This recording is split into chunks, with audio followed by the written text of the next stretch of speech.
Pessoal, vamos adiante. Vamos avante, como diria o nosso saudoso professor Luiz Flávio Gomes, que nos deixou aí, acho que é uma questão de alguns dias. Luiz Flávio Gomes, que foi um jurista sensacional, sensacional.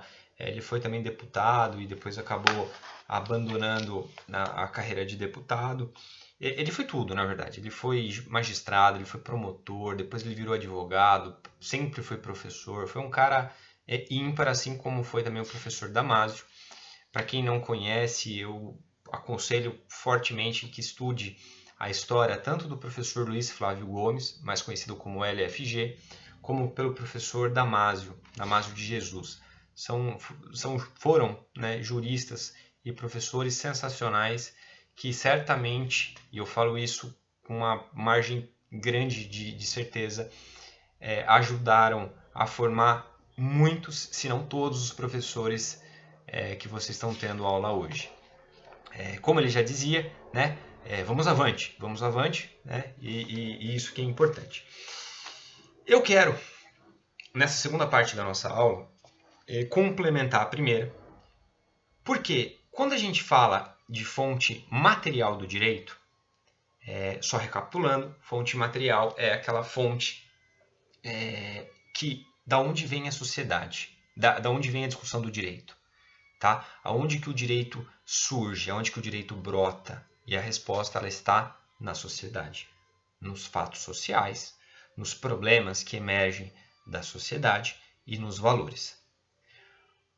A ciência jurídica propriamente dita, ela estuda muito pouco a fonte material do direito, tá? Quem se dedica mais fortemente para estudar essa fonte material é a sociologia, é a filosofia, é a psicologia e a economia, tá? Essas 4 ciências que eu comentei com vocês, elas estudam a sociedade, elas estudam o comportamento da sociedade em termos de economia, né? De como é que a sociedade está usando os recursos da natureza, economia, como os indivíduos estão se interagindo entre si, né? Sociologia, psicologia, o estudo do indivíduo, né? Do ser daquela pessoa.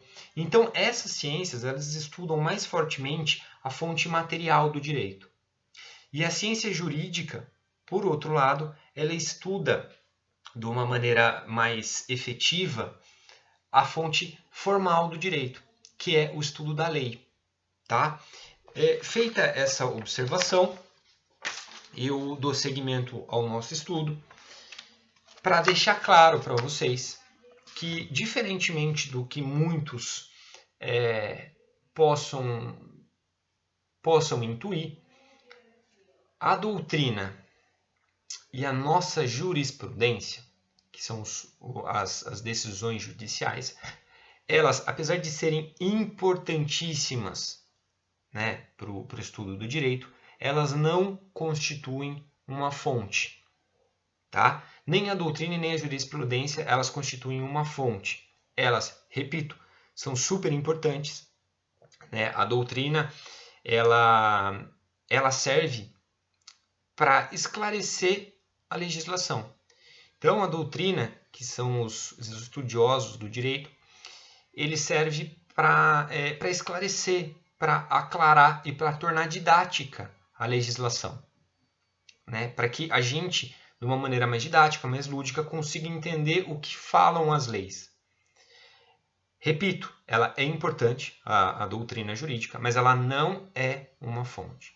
Assim como as jurisprudências, o conjunto de decisões judiciais. Ela é importante? Claro que é. E aqui, quando eu falo de jurisprudência, ela serve para interpretar o direito num caso concreto. Tá? Tanto a doutrina quanto a jurisprudência vão ser objeto do nosso estudo na aula subsequente. Só que, apesar da importância deles, eles não são fontes do direito. E eles não são fonte do direito por um motivo muito simples, porque eles não criam direito. Eles esclarecem o direito. Então, quando a gente fala de doutrina, a doutrina ela ajuda a esclarecer a lei. Ela não cria a lei, ela não cria o direito, mas ela ajuda a esclarecer, a desenvolver, a entender o direito. Perfeito? E a jurisprudência? A jurisprudência, para o nosso país, para o direito, né, para o direito brasileiro, via de regra, a jurisprudência não cria direito. A nossa jurisprudência, os nossos tribunais não criam direito. O que eles fazem é esclarecer a aplicação da lei num determinado caso concreto. Tá? Por isso que é impróprio a gente afirmar que a jurisprudência e a doutrina são fontes do direito. Elas não são. Elas são importantíssimas, mas elas não são fonte justamente porque elas não criam direito. Elas não têm o poder de criar o direito. Elas esclarecem o direito. Né? Uma esclarece abstrativamente, né, o direito, e a outra, que é a jurisprudência, ela explica o direito no caso concreto. Só que ambas não constituem o direito, não formam o direito. Por isso que elas não são fonte. Mas essas duas, eu estou aqui dando um spoiler da aula futura, mas elas são importantíssimas, repito, mais uma vez. Mas elas não são fonte. E por que a jurisprudência não é fonte do nosso direito brasileiro? Ela não é fonte por um motivo muito simples. Mais uma vez, pessoal, escrevam o que eu vou falar em parênteses, tá? Parênteses.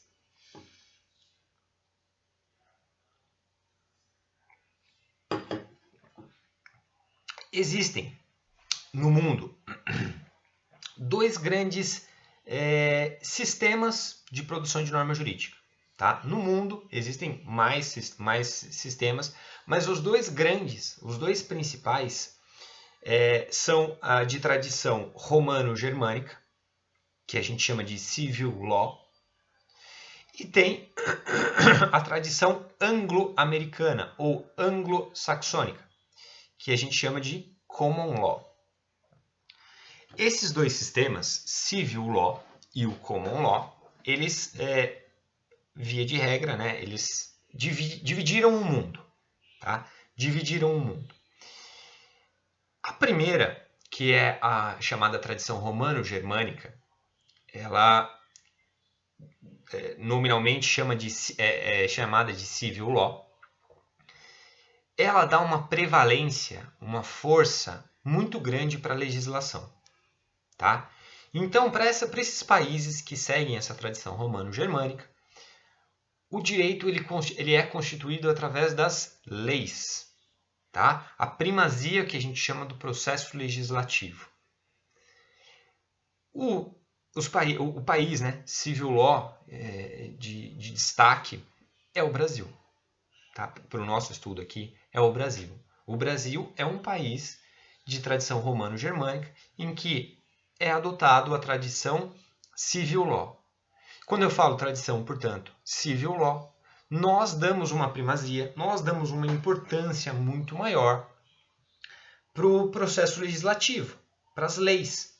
Tá? Porque na nossa tradição, no nosso direito, a lei é que constitui o direito. Tá? As regras jurídicas elas são todas interpretadas na lei. O juiz, quando vai analisar um caso concreto, ele faz essa análise baseado na lei. Perfeito?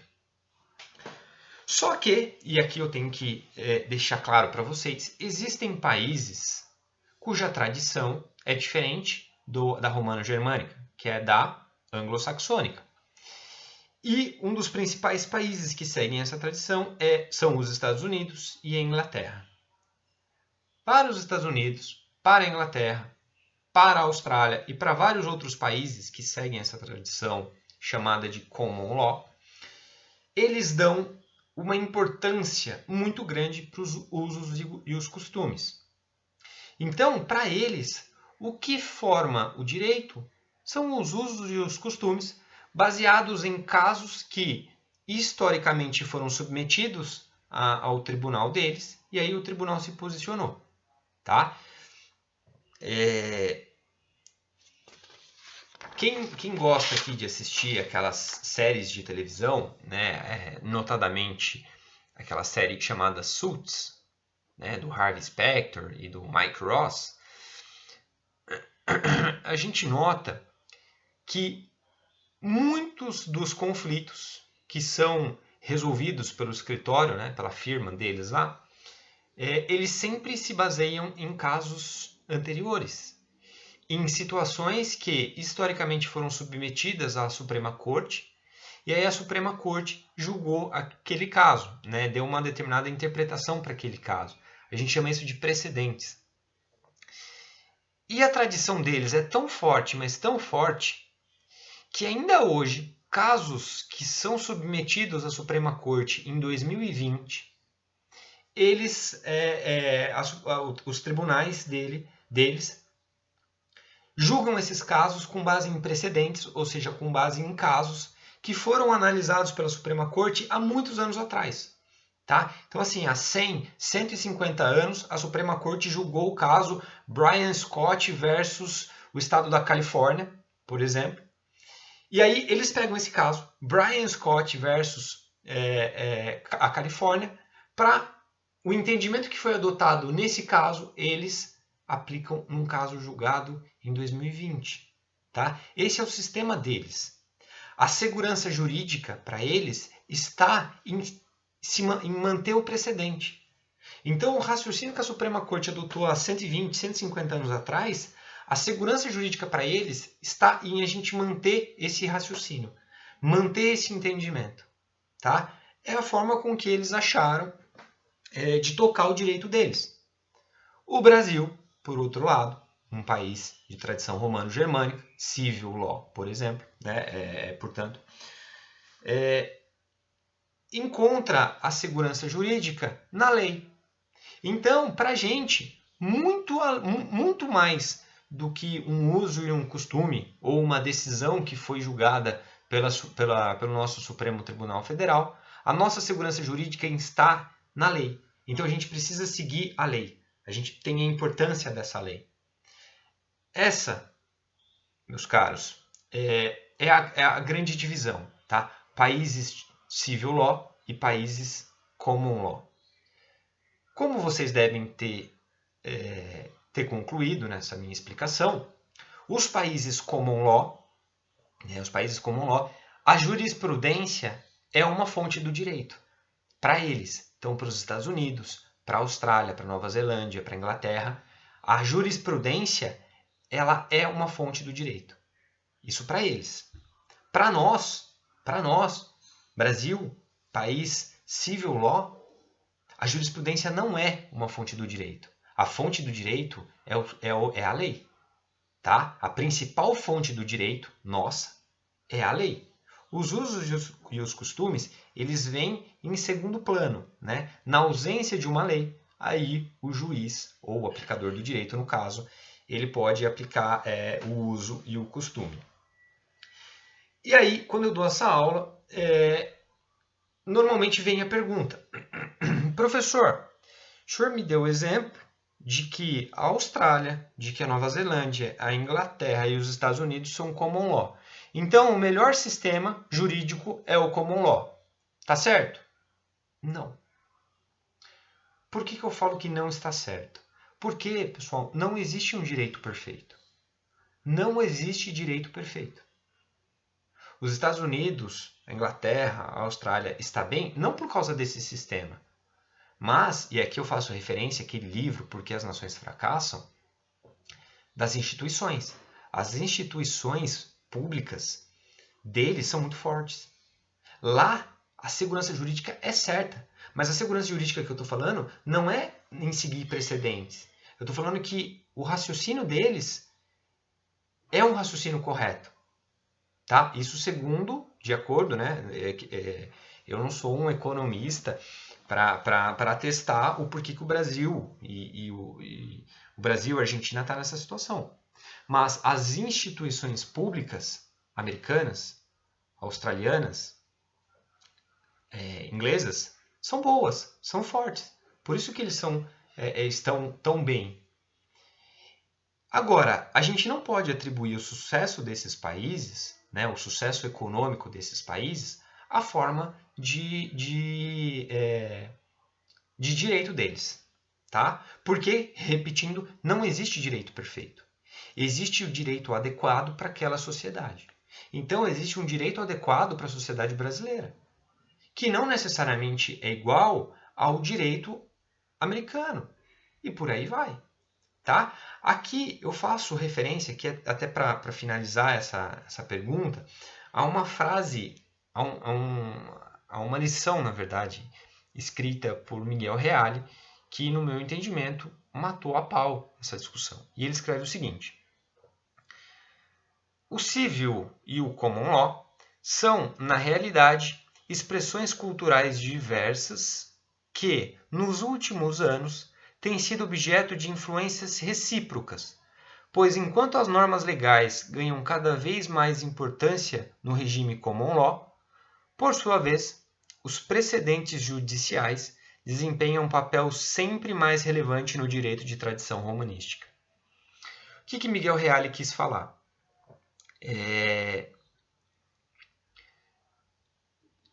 Embora os países de common law apliquem a jurisprudência de uma forma muito mais efetiva, eles, com o passar dos anos, estão notando a importância da lei.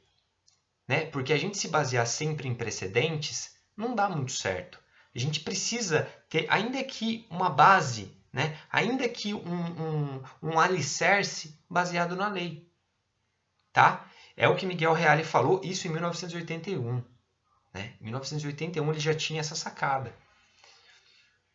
Então, só para finalizar, ele fala, os países de common law, eles entendem que os precedentes são essenciais. Até aí tudo bem. Só que eles também estão entendendo que uma base mínima legal é necessária. E o mesmo raciocínio se aplica para a gente, para os países civil law. A gente entende que a segurança está na lei. Perfeito. Só que a gente também tem que ter a gente tem que atribuir, a gente tem que tributar uma importância muito boa para os precedentes. Né? Então, vamos seguir a tradição de lei, perfeito, só que a gente tem que seguir também, a gente tem que reconhecer que os precedentes são bons, que os precedentes são importantes. E isso não nos faz um país common law, a gente continua sendo civil law, só que a gente está fazendo essa troca de experiência, e essa troca de experiência é muito válida, na visão de Miguel Reale, a qual eu compartilho com vocês. Até aqui, pessoal, tudo bem? Tá? A distinção entre civil e common law é essa. E o que eu preciso que vocês gravem no direito brasileiro, né, civil law, a lei é a fonte primária do direito. E os usos e os costumes são fontes secundárias do nosso direito. Perfeito? Com base nisso, eu vou comentar com vocês agora, rapidamente, né, trocar uma ideia com vocês, trocar informações com vocês sobre a fonte formal primária do direito, que é a lei. Tá?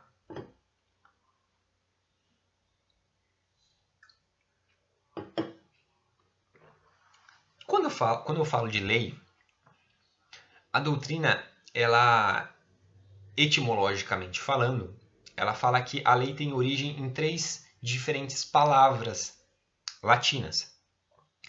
E aí, analisando o doutrinador Isidoro de Sevilha, ele entende que a origem da palavra lei, ela está ligada a um termo latim chamado legare, tá?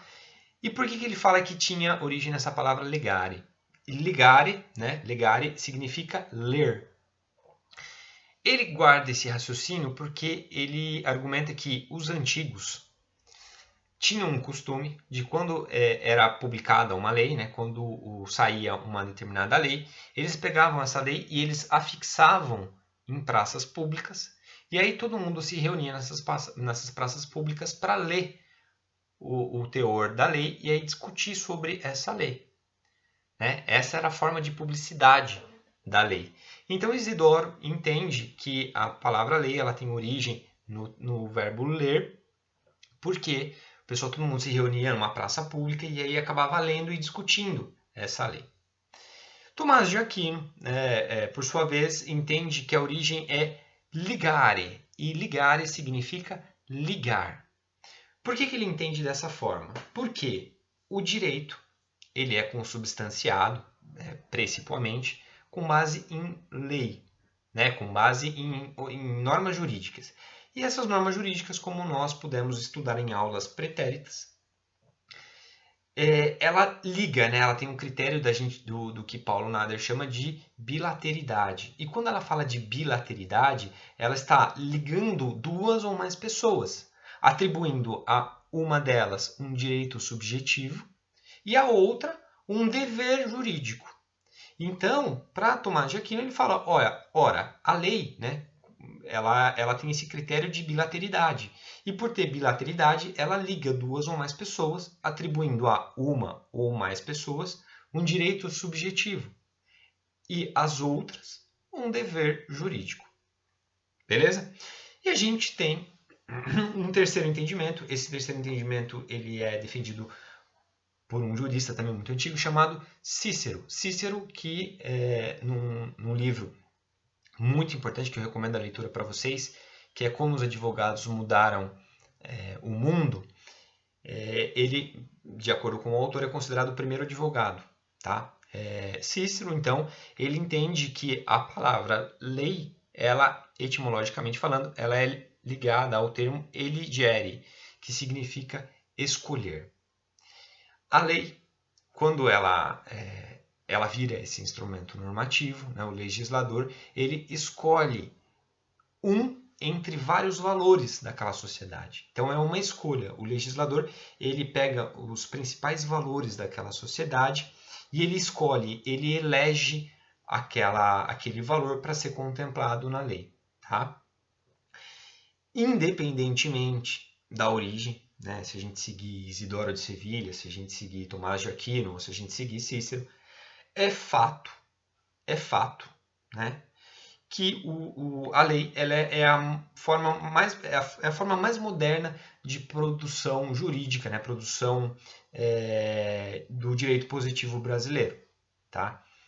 A lei, então, independentemente se ela vem da palavra ligare, ler ou escolher, a lei hoje ela é considerada a principal forma de produção do direito positivo. Tá?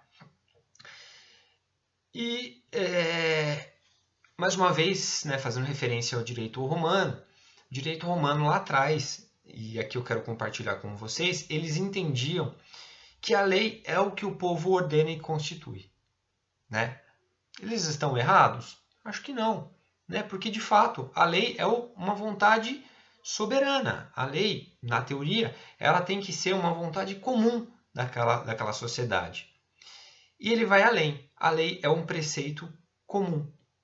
Ora, se é um preceito comum, é um preceito compartilhado por toda a sociedade. Então, mais uma vez aqui a gente nota a importância de estudar o direito romano.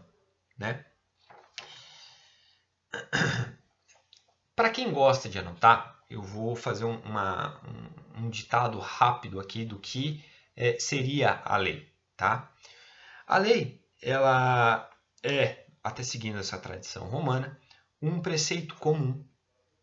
Tá? Então, nós podemos entender a lei como um preceito comum, obrigatório, porque, mais uma vez, a lei ela não aconselha, a lei ela manda. Então, é um preceito comum, obrigatório, instituído precipuamente pelo Poder Legislativo, tá? Dentro da sua competência. Então, as leis elas têm um processo, a formulação dessas leis elas têm que seguir um processo, etapas. E é por isso que a gente fala que ela é produzida principalmente pelo Poder Legislativo, no âmbito da sua competência, ou seja, dentro da sua autorização legislativa para fazê-lo, contemplando valores e interesses sociais. Tá? A lei ela tem que contemplar valores daquela sociedade e os interesses sociais. E, meus caros, quando eu estudo a lei, eu automaticamente tenho que me lembrar daqueles critérios das normas jurídicas que foram tratadas nas aulas passadas, né? A gente precisa ter isso muito claro. E aqui eu cito a bilateralidade, a abstratividade, a generalidade, a coercibilidade, tá? Porque a lei, ela tem que deter todos essas características. Ela tem que ser geral, ela tem que ser abstrata, ela tem que prever situações no mundo do campo do dever ser.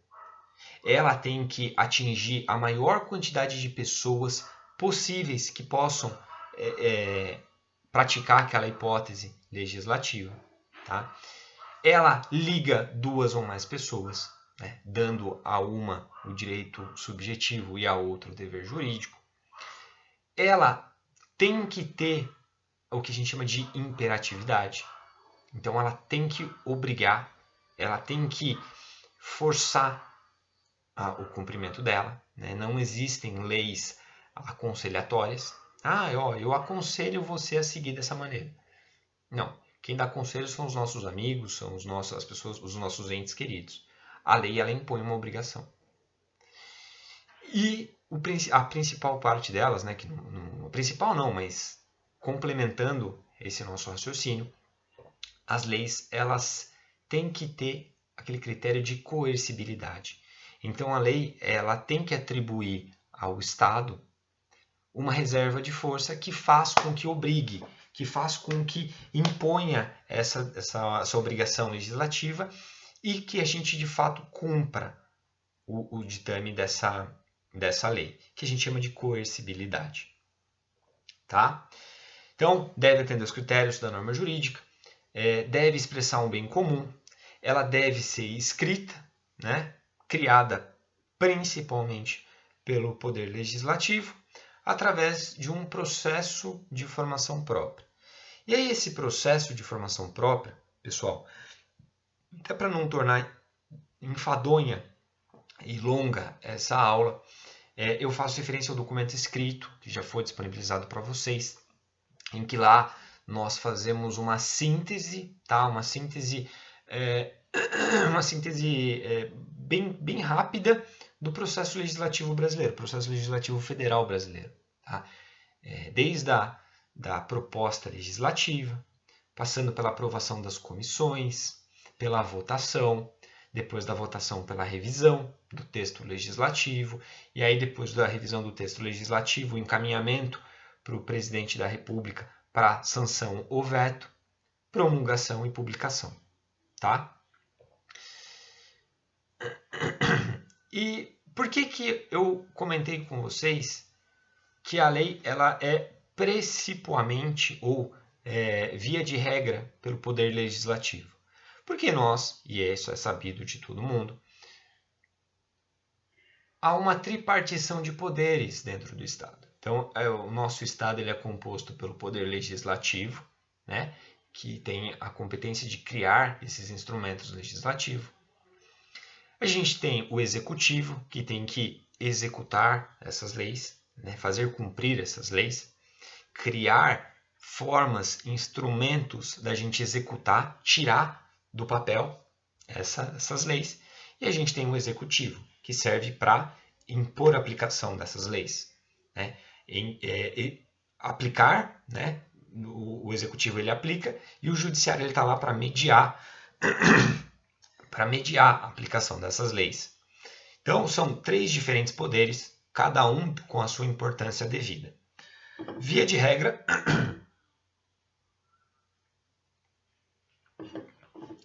nós temos que o Poder Legislativo ele deve criar esses instrumentos normativos, né? Essas leis.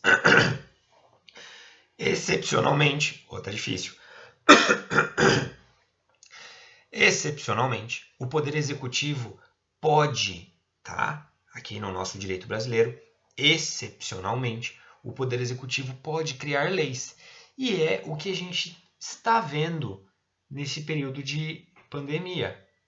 É o Poder Executivo criando e fazendo publicar medidas provisórias. Medidas provisórias elas, apesar de não serem leis, né, em sentido estrito, elas veiculam normas.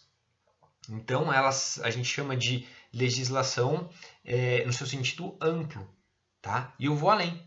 Além das medidas provisórias, o Poder Executivo ele pode criar leis através de leis delegadas, né? Através de decretos. Então, excepcionalmente, nós temos o Poder Executivo participando, né? Ajudando, colaborando o Poder Legislativo nessa função legiferante que a gente chama. Tá? No nosso direito, né, no direito brasileiro, a gente sabe, né, e isso constitui a fonte formal do nosso direito, que a lei é importantíssima. E, de fato, a lei ela é importante. Tá? A lei ela é muito importante. Só que, com o passar dos anos, nós temos notado que a lei ela tem algumas mazelas, ela tem algumas dificuldades. Né? A lei ela não só nos dá soluções, ela também pode criar problemas. E é o que a doutrina ela chama. Né? Então, a doutrina, pela doutrina analisada, nós notamos que a lei ela tem 3 grandes problemas. O primeiro problema a gente chama de decretismo. Por que decretismo? Porque o nosso poder legislativo, ele é tão efetivo, mas tão efetivo, que ele emite muitas leis. Então, todos os dias são publicadas leis no âmbito dos municípios, no âmbito dos estados e no âmbito federal. Tá? A gente precisaria de todas essas leis? Receio dizer que não. Tá? Receio dizer que não. E comumente alguns alunos e até alguns clientes vão para o escritório, né? Muitos deles se insurgindo algumas leis e falam assim, porque o Brasil é um país sem lei. E aí eu sou obrigado a discordar deles, tá? Porque no meu entendimento o Brasil ele é um país de muitas leis. E não o Brasil é um país sem lei. Não, a gente tem muitas leis. Muitas leis. Tá? Muitas leis, inclusive, que eu acho que dá até problema. No âmbito aqui dos municípios, se a gente fizer um levantamento, muitas das atividades dos vereadores, claro, guardadas e aqui eu tenho que tributar respeito a muitos dos vereadores.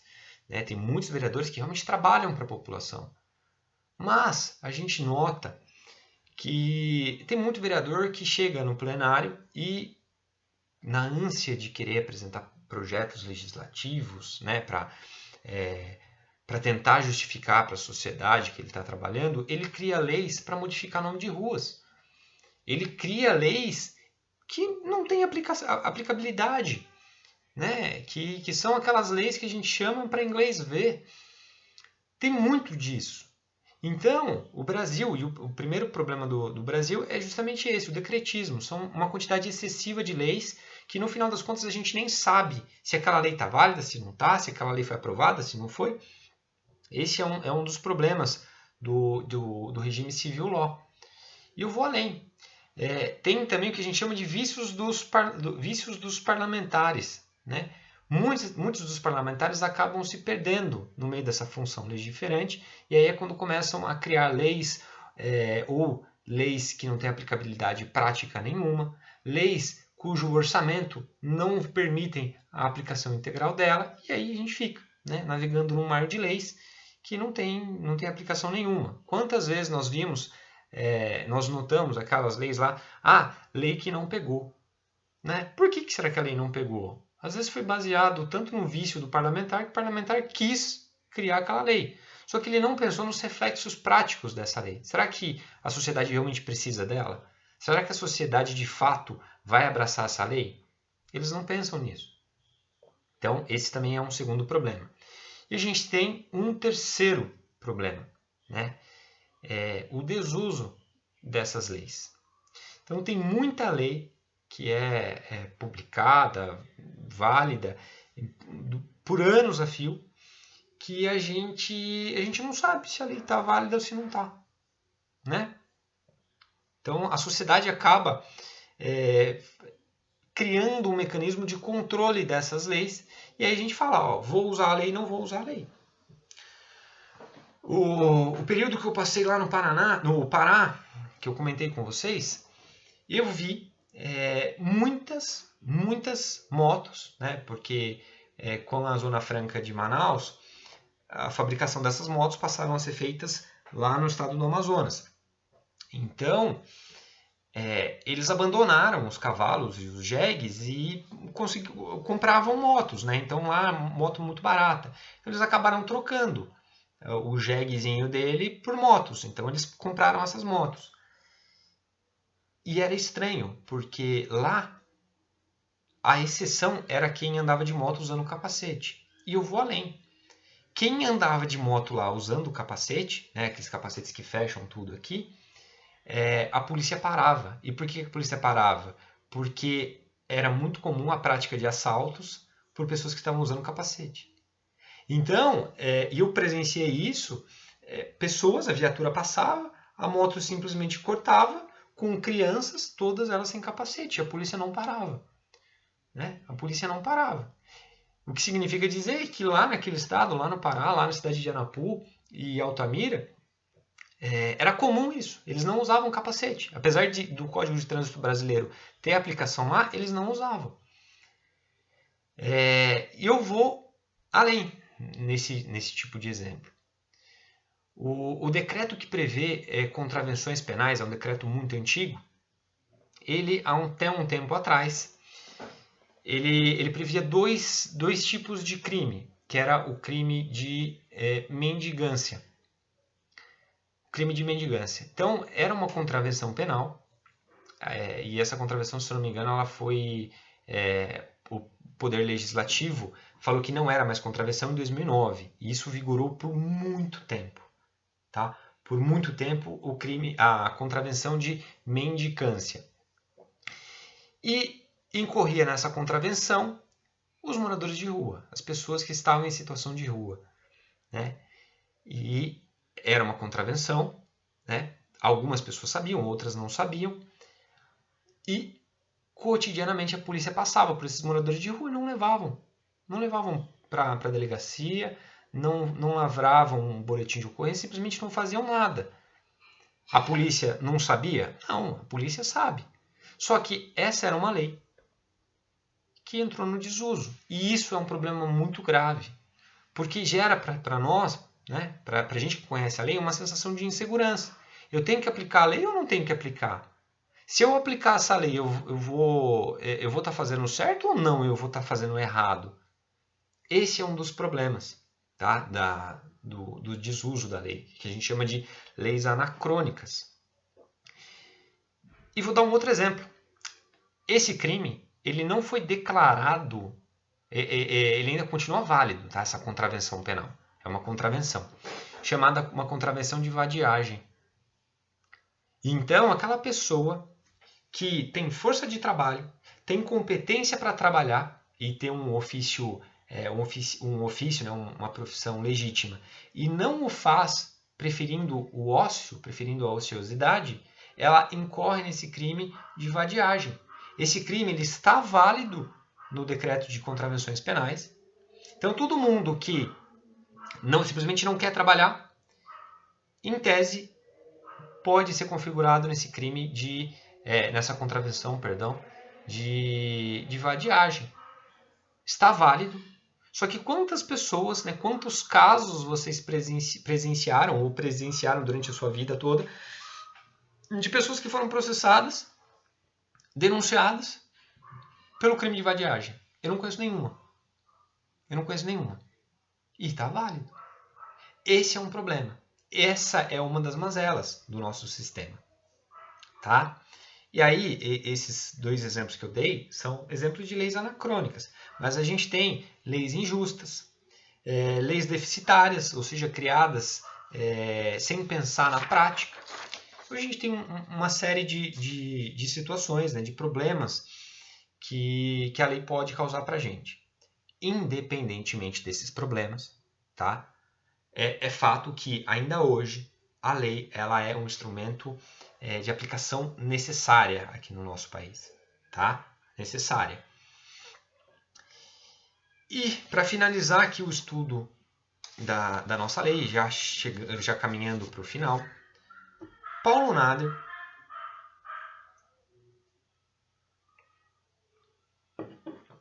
ele faz uma análise sobre como que as leis, a aplicação dessas leis, tá? Que significa dizer para um juiz de direito, um magistrado de direito, quando ele se depara com um caso concreto, né? Quando um advogado pleiteia o direito do seu cliente na justiça e aquele caso é atribuído a um determinado magistrado.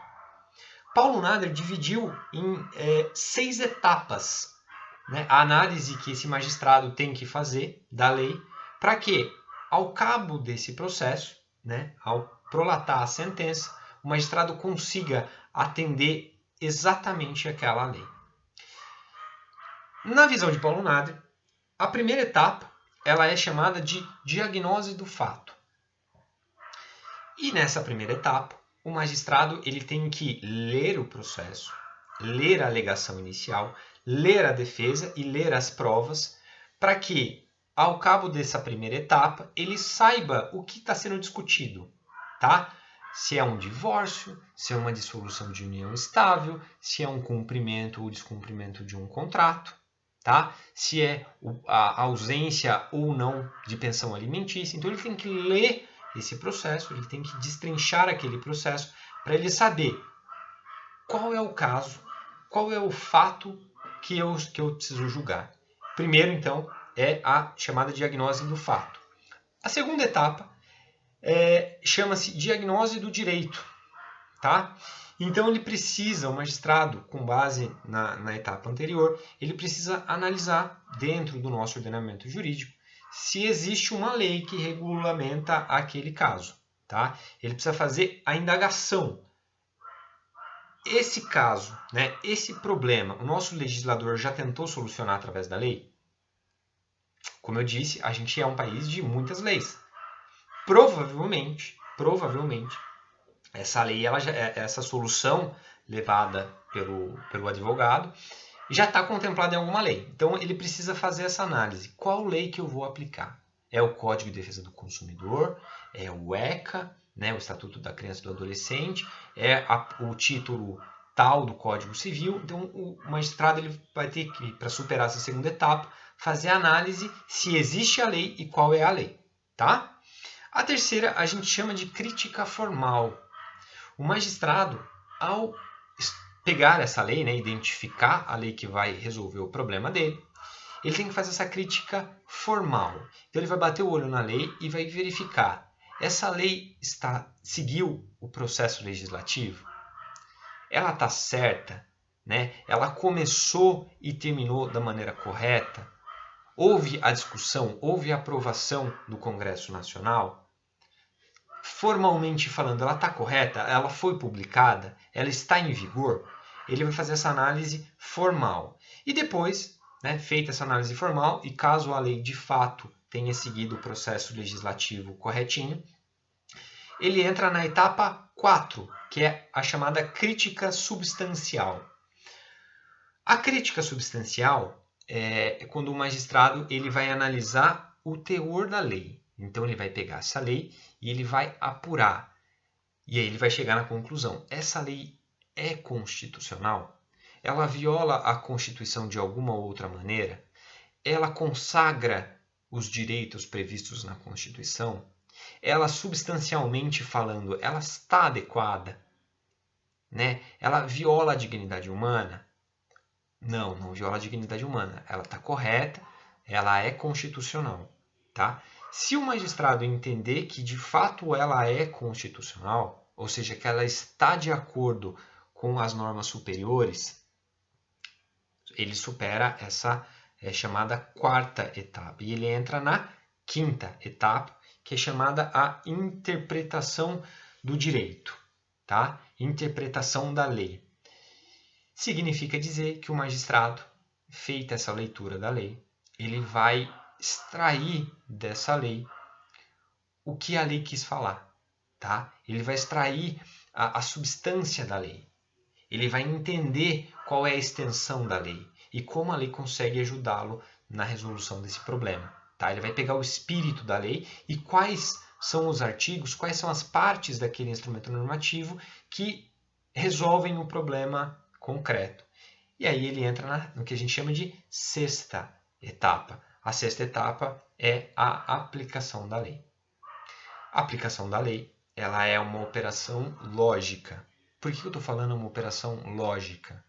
Porque o magistrado ele vai pegar a resolução daquela lei, a resolução proposta daquela lei, e ele vai aplicar naquele caso concreto. O nome técnico disso é subsunção do fato à norma. Tá? Ele vai pegar a roupagem da lei e vai vestir aquele caso concreto com aquela roupa, com aquele vestimento que a lei deu. Tá? Apesar de ser uma operação lógica, ela envolve um subjetivismo do juiz, né? Porque o juiz ele vai analisar aquela situação subjetiva de acordo com o intelecto dele, mas o resultado vai ter que ser a aplicação da lei. Perfeito? Então, a gente tem essas 6 etapas que eu acho importante discutir com vocês para a gente saber, né? Quais são os passos, quais são os degraus que o magistrado ele tem que percorrer para que, ao final dessa escada, ao final dessa etapa, ele consiga fazer a aplicação correta da lei naquele caso concreto.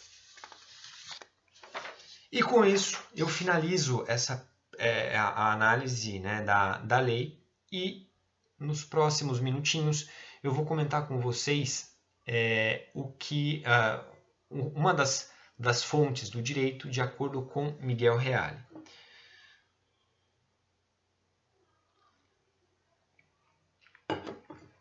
Nós vimos que a lei, né, ela é uma fonte primária do direito. Para Miguel Reale, e os juristas que seguem, né, que concordam com Miguel Reale, além da lei, além desse instrumento normativo que a gente falou, os atos negociais são também uma fonte do direito. E quando eu falo em ato negocial, eu estou falando naquele contrato, naquele ajuste que os particulares fazem. Então, eu e a Ana, por exemplo, fizemos um contrato, e aí nesse contrato nós estamos criando direito, criando obrigações entre a gente. Tá? Se nesse contrato nós estamos criando direito, então o Fábio vai ter que realizar um direito, né, que não está previsto na legislação, e o Fábio vai ter que realizar esse direito em favor da Ana. Esse contrato, quando for submetido ao Poder Judiciário, ele é uma fonte do direito aplicado naquele caso concreto. Tá? E por que Miguel Reale entende que esses atos negociais constituem uma fonte formal do direito? Porque existe uma regra, né, que o pessoal chama, e quando vocês começarem a estudar direito civil, vocês vão apurar isso, que o contrato faz lei entre as partes. Os ajustes fazem lei entre as partes. Tá? Então, para Miguel Reale, partindo desse princípio, todo e qualquer ato negocial, ato de negociação, ato de ajuste, que cria direito, tá? Esse ato ele tem que criar direito, ele é constituído como uma fonte formal do direito. Vou dar um exemplo para ficar mais claro. No âmbito trabalhista, existe uma verba chamada PLR, Participação Real nos Lucros, né? Chamada PLR. Essa PLR, ela não é prevista na CLT, tá? Só para vocês entenderem, para quem não é da área. A PLR, ela é uma verba, né, um ajuste entre o empregador e o empregado, em que o empregador chega e fala o seguinte: empregado, se você trabalhar mais e você me der um lucro grande no final do ano, eu vou dividir com você e com todos os funcionários o lucro adicional que eu tive. Tá? Isso é uma garantia que o empregador dá para o empregado de que se ele trabalhar mais, se ele trabalhar melhor, né? Trabalhar mais não, mas se ele trabalhar melhor no curso daquele ano, quando chegar em dezembro, junto com o 13º, o empregador vai pagar um valor adicional. Ele simplesmente devolve para os empregados o lucro que ele teve no decorrer do ano. Tá? Essa é a ideia do PLR. E o PLR, por não estar previsto na CLT e nenhuma norma federal trabalhista, ela é prevista no que a gente chama de contrato coletivo de trabalho, feito entre os sindicatos. Então, o sindicato que representa a empresa senta na mesa para discutir com os empregados, com o sindicato dos empregados. E aí esses dois sindicatos eles fecham um contrato. E esse contrato ele é chamado de convenção coletiva de trabalho. Essa convenção coletiva de trabalho ela é considerado um ato negocial. Tá? E aí, esses direitos que forem contemplados nesse ato negocial ou nessa convenção coletiva de trabalho, um exemplo clássico é o PLR, ele é uma fonte formal do direito. Então, quando um empregado entra com uma reclamação trabalhista pedindo o pagamento do PLR que não foi repassado pelo empregador, e ele usa a convenção coletiva de trabalho, essa convenção, esse ato é uma fonte formal do direito. Tudo bem? Eu acho que conseguiu ser claro. O PLR é um exemplo clássico de ato negocial. E aí, por fim, eu entro no último tópico do nosso estudo da aula de hoje, que são os costumes. Os costumes, né, os usos e os costumes, como nós vimos no vídeo anterior, eles são uma fonte formal do direito, só que é uma fonte secundária, é uma fonte mediata do direito. O juiz ele só pode usar os usos e os costumes caso não haja uma legislação disciplinando aquela questão. E acontece que, como nós vivemos num país com muitas leis, atualmente é muito difícil a gente encontrar situações que são disciplinadas pelos usos e os costumes. Isso porque a gente tem tanta lei, mas tanta lei, que é muito raro a gente encontrar um fato social que não está contemplado de uma maneira ou de outra numa legislação. Tá? Então, não vou falar para vocês que não existe, tá? Existe, só que é raro. A aplicação dos usos e os costumes é raro no atual cenário brasileiro. Porque a lei absorveu já grande parte desses usos e os costumes. Mas o que é importante a gente saber? Que o costume é aquela prática reiterada, tá? Executada espontaneamente pelas forças sociais. Forças sociais é aquela comunidade, tá? E a gente, de tão comum, né? De tão prático, aquilo está tão enraizado na nossa cultura que a gente age e a gente nem esquece que a gente está falando de costume, tá? Então, quem quiser anotar, é uma situação concreta, tá? O uso e o costume ele resolve uma situação concreta que não é definida por qualquer norma vigente. Então, não existe lei nesse sentido. Criada com base no bom senso e no sentimento de justiça. Então, a sociedade ela desenvolve aquele costume com base principalmente no bom senso e naquele senso interno que a gente tem de justiça, tá?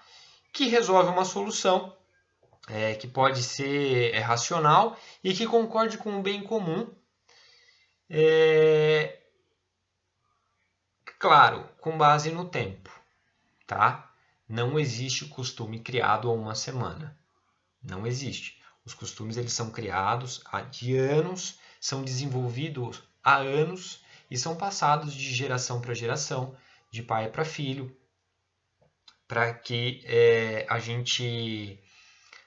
para que o costume ele tenha uma aplicação no mundo do direito, é necessário esses critérios que eu comentei com vocês, tá? Uma situação concreta, não definida em lei, criada com base no bom senso e no sentimento de justiça para resolver situações. Esse costume ele tem que ser reiterado e ele tem que ser antigo.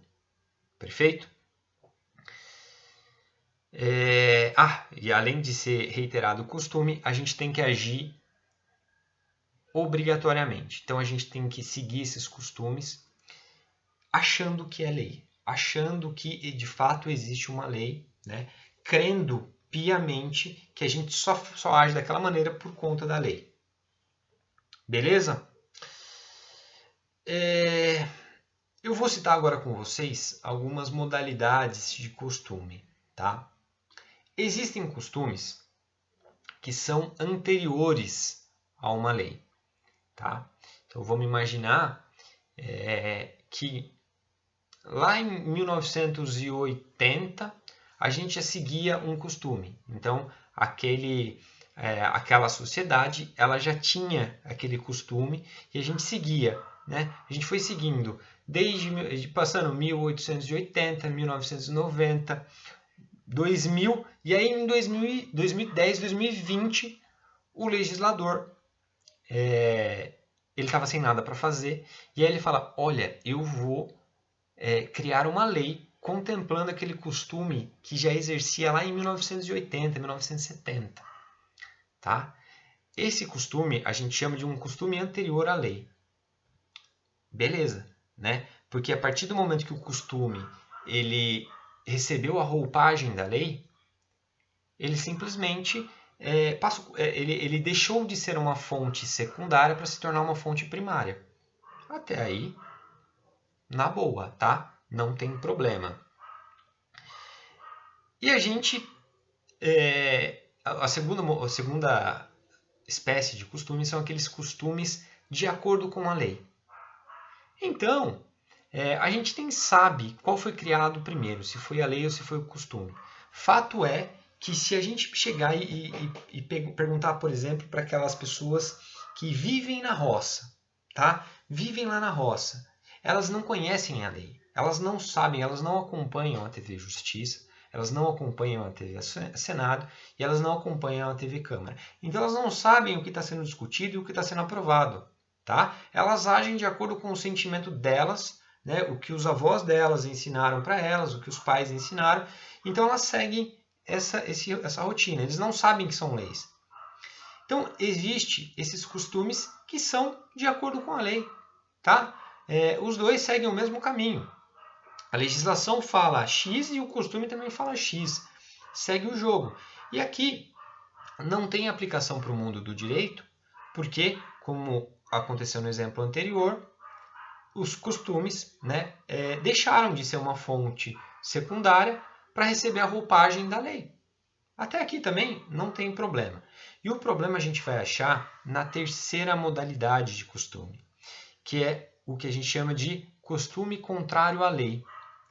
Quando o nosso costume, né, quando a nossa prática, quando os nossos usos são contrários ao que prevê a legislação, aí a gente encontra um problema jurídico.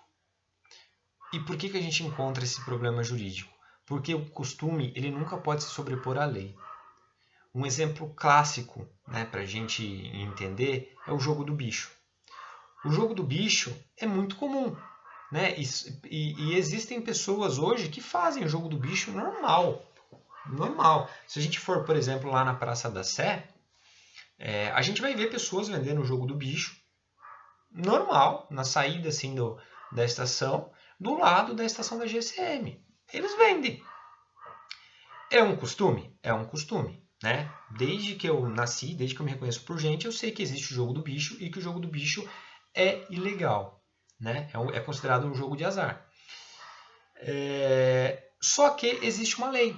E essa lei fala que não pode jogo de azar. E o jogo do bicho é um jogo de azar. Então a gente encontra esse conflito. É o costume sendo contrário à lei. E esse costume, né, mesmo que seja antigo, mesmo que seja usual e mesmo que seja de uso aberto, esse costume ele nunca vai ser legal, porque a gente tem uma lei que barra a legalidade dele, tá? Esse costume, que é contrário à lei, ele jamais vai poder ser aceito pelo direito, porque a gente tem uma fonte primária. É um conflito entre uma fonte secundária e uma fonte primária. E aí a lógica nos intui que não pode passar. A primária, né, é a principal. E aí impede a roupagem do direito nesse costume que é contrário à lei. Beleza, pessoal? A gente, com isso, nós finalizamos essa aula de hoje, estudando as fontes do direito. Esse nosso vídeo, tá? Ele tem que ser aliado ao conteúdo escrito. E na aula subsequente, nós vamos aprofundar o estudo sobre a doutrina jurídica, sobre a jurisprudência e os procedimentos de integração previstos no artigo 4º da Lei de Introdução às Normas do Direito Brasileiro. Tá? Com isso, eu agradeço mais uma vez a atenção de todo mundo, a paciência, e é isso, né? Plagiando o saudoso professor Luiz Flávio Gomes, vamos avante, tá? Um grande abraço, fiquem com Deus.